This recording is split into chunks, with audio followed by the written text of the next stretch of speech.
we are, unique in the fact that we are going to be blamed for the action of a foreign government, and we are completely unique in that.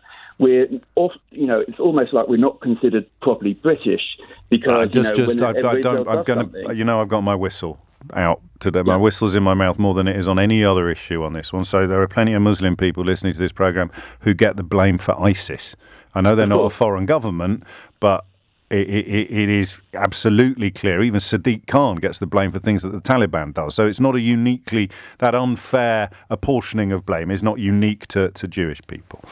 It's not unique to Jewish people, but these sort of scenes that we saw yesterday are something that, is people are using Israel as an excuse for it. And this, with like-minded liberal people, this doesn't happen in any other walk of life. I genuinely believe it. For example, I'm a big advocate for the people of West Papua. Now, I wouldn't expect Muslims in this country to have to answer to the crimes of Indonesia. But because, it's a Muslim country, they're British Muslims. So I think does the word homeland play a part in this, do you think? Well, no, not really. This is my homeland. Yes. I was born and bred here. This is, why should my... I was thinking more of it in terms of the Jewish homeland. No one would call West Papua, the Muslim homeland. That's all. I'm just drawing distinctions or asking questions, to be honest. Yeah, no, but I genuinely don't believe there's a distinction. It's a foreign government that is, actions are impacting me in the UK. And, I don't feel I should have to answer ever to what Israel does because I'm British. Just because I'm Jewish, does that mean I have to answer every time that Israel is in the news and my life should be impacted and my daughter should be threatened with all sorts of, manners of terrible things? Why is it, why should I have to answer that? I don't believe that, this is relevant to my life.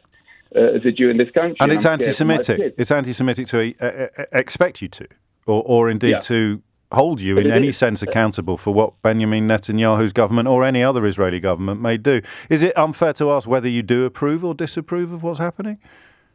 But this is exactly the whole point. I don't think I should be answered that question. I don't. But you can ask me. I don't believe. I dislike Netanyahu hugely. I hate the policies of the current Israeli government.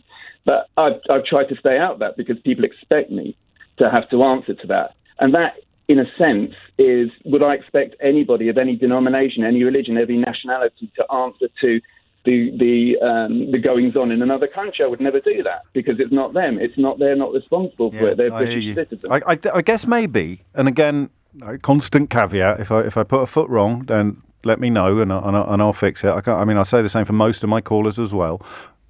Maybe that is the difference, that because Israel is a sovereign government, because whenever you say why should I, and for the record I don't think you should get the blame for this or get accused of that or be presumed that I'm supportive of the other. And I reached initially for the example of people queuing up to blame every Muslim in the country for everything from terrorist attacks to grooming gangs. So that's not unique. That conflation of guilt with innocence, I think, is one of the ugliest things in the world.